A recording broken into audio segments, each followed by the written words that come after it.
Hey everybody, welcome back to Video Game Mess. So, taking an exciting video for you guys today because Rovertronic just released Mario's Modules 2. And if you watched my original video back in 2025, I said it was one of the best new Mario games ever made and went so far beyond the Super Mario ROM hack category that it felt like a completely new experience.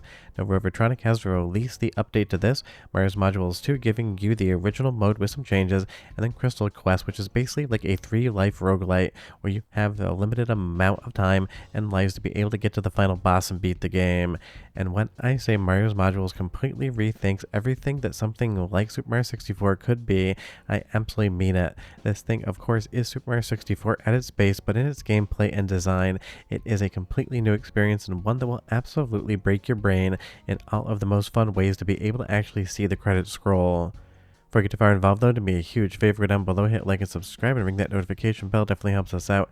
And if you feel so inclined and want to support the channel, I got a Patreon link down below as well. And just so you know, I'm going to be mixing up some of the footage in this capture. Some of it's going to be the original mode, and some of it's going to be the roguelike. That way, if you missed the original video, you'll totally understand what's going on. But at the start here, outside of the fact that Mario basically has some tree stumps for a hand and a leg, or whatever the hell those things are supposed to be, and yes, that is how it's supposed to look, you cannot jump when you turn this game on. The entire hook of Mario's modules is that you actually have to get different modules for every single independent move that Mario has, and a ton of new ones that are going to be in this game. So basically at the start, all you can do is move around in 3D, but that is basically it.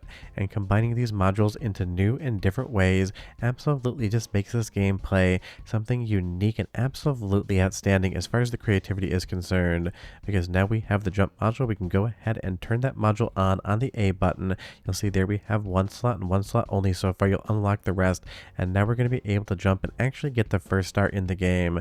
And this game definitely leads you by the hand in all the best ways to explain how you're going to be successful. Now moving into the roguelike version, which is going to be included in Mario Modules 2, you have exactly three lives here to be able to find every single module you need to be able to beat the game. And because it is a roguelike, you're going to get a different experience every single time you play it. And coming into this room here, you're going to see that right now, because we can't even jump, there's not going to be a lot to do. But even if we did find the jump again right here, you're not going to be able to clear that gap with a single jump. It's one of those things, you're going to have to find the right modules and combine them in the right order to be able to actually clear that distance and collect the star. But getting our first module here, we'll install it, and now we can at least jump around in the game. And do be aware, I'm keeping this footage basically spoiler free, just showing you the beginning of the different campaigns, how to obtain a few items, and how the game's going to work, because I really want to keep a lot of this a secret. You're going to find new and unique experiences here. They're absolutely going to feel like something you've never checked out before. And don't forget to hit the A button to jump. Don't just run off the actual bridge there like I did. But you'll see here there is a new treasure chest. You always want to be looking for those, and we have to figure out a way to actually collect that. You can do it from above, but if you actually go down here, you're able to bypass it. Maybe a sequence break, I'm not sure, probably not, and get another module. And as you actually get more modules in the game, you're going to be able to go back to areas that were impossible before, and now suddenly you're going to be able to complete them, collect the stars or new modules, and then continue to move forward. So in some ways, I know it's not a Metroidvania, but it can play like that because you actually have to go back to areas and recollect things. But don't rush too fast, because again, some of these jumps are exceedingly tight, and that really is fun. It's going to challenge you not only in your overall ability to collect the modules, but also to make sure that you don't continually jump off the same platform over and over again.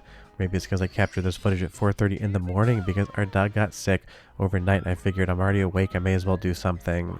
But now we have our first star in the roguelike mode, and sometimes it's just better to jump down and kill yourself to get back to the beginning of the area so you can kind of move on. But don't forget, you do have a life bar, you do have a set amount of lives, so don't waste it. Kind of be smart with what you're doing.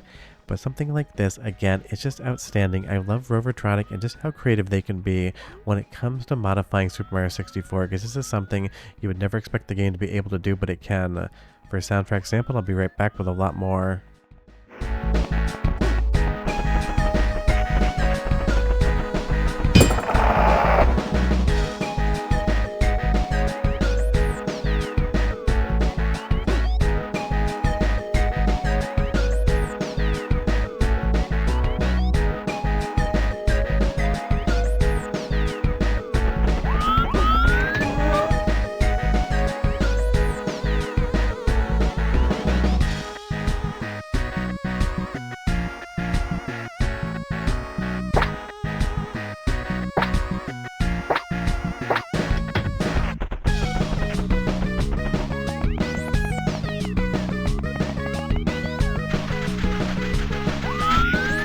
Awesome soundtrack that has a Super Mario 64 vibe while being something that you never actually heard in the original Super Mario 64. And that really is kind of the name of the game in Mario's Modules 2. You're going to be seeing stuff that you think could have actually been included in the original game but never was.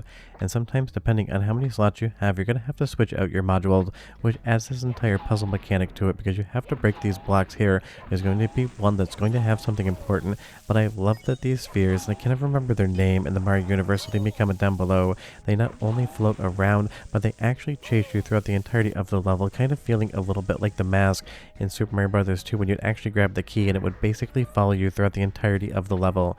You can shake them off, but just be aware that some enemies are going to do things in Mario's Modules 2 that you've never seen before, and when you actually encounter it for the first time, it's going to be a ton of fun. But now that we've actually got the new modules and we're able to attack, we're going to put the jump back on because by default, that's something you want to keep on and only switch out when you actually need to do something else. And that really is the creative part of the game. It's constantly making you think what you're going to do moving forward and how that's going to work. And you'll see here we do have a red coin switch, and once you hit it, you're going to see how many meters you are away from it. And you'll see as we run away, we're actually increasing the distance. So it's kind of a little bit of a puzzle on top of a puzzle. Not only do you have to understand how to get there, but you have to have the right modules to actually be able to get the star when you're in the area. And that's something you're going to discover a lot of times. You can see exactly what it is you need to obtain as far as a star or other collectible is concerned, but you just might not have the moveset to be able to do it. Now moving back to the original Mario Modules mode, and big thanks to Kilter Music for capturing this one. I sent him out. This is definitely Dan Halen. That is not an actual Mario character. If you don't know who Dan Halen is, go ahead and look it up from Squidbillies. That hair just looks like a Dan Halen body every day of the week and twice on Sundays.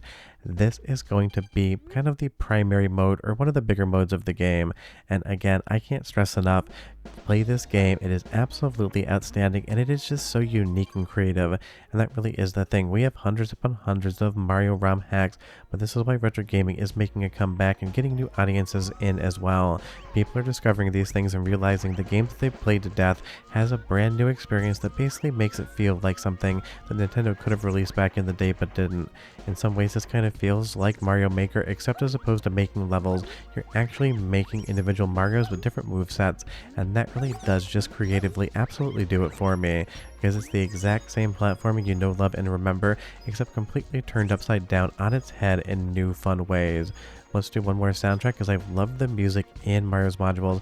I think it's some of the best music in any ROM hack, so 35 seconds, and I'll be right back to show you a little bit more gameplay and talk about why you need to play this one.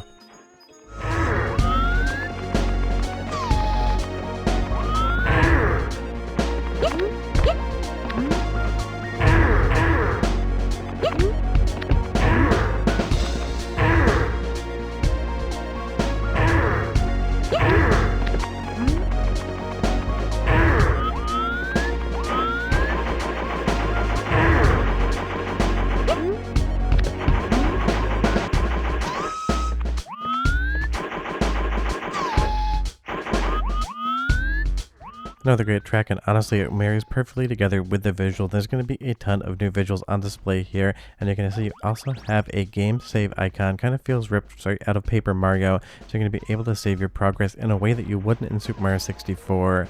But this honestly is just absolutely next level when it comes to the creative thinking, because not only do you have to come up with the idea of making every single move and function that Mario can do a module that you can combine together in real time, but you also then need to design levels intelligently to be able to utilize all of those modules, because if you didn't have the jump and wall kick there, you wouldn't be able to actually get this star. And that's one of those things. You're going to know exactly what it is you need to do. You just need to actually find the modules or components to be able to do that thing. So this game definitely has a very good sense of progression. You're going to know where you need to go and what you need to do, but you're going to realize you need to make kind of a sidetrack to be able to get to a new area to obtain the items to actually accomplish the thing you saw in the first place. And that to me is absolutely a great gameplay loop. It makes you want to come back for more and more, and now that Mario's Modules 2 is out, you're getting even more of a good thing, and more is always better in my opinion. Leave me a comment down below and you tell me, did you play Mario's Modules when it came out, and have you played this new one yet? Because as of recording, this thing is about 24 hours old, but I feel like it's going to take me a few days to actually schedule this, because honestly, so much is happening in retro lately, it's even hard for me to keep up and figure out how to schedule them. But short of that, the link in the description is down below to the actual patch. You'll have to bring your legally owned copy of Super Mario 64 along for the ride. And just know this works on real hardware, it works on Mr. FPJ, it works on Analog 3D, and of course it works with N64 emulation as well. But short of that, do not miss out on this one. You'd absolutely be losing if you skipped it. And I'll see you guys next time. Hope you enjoyed the video. Bye-bye.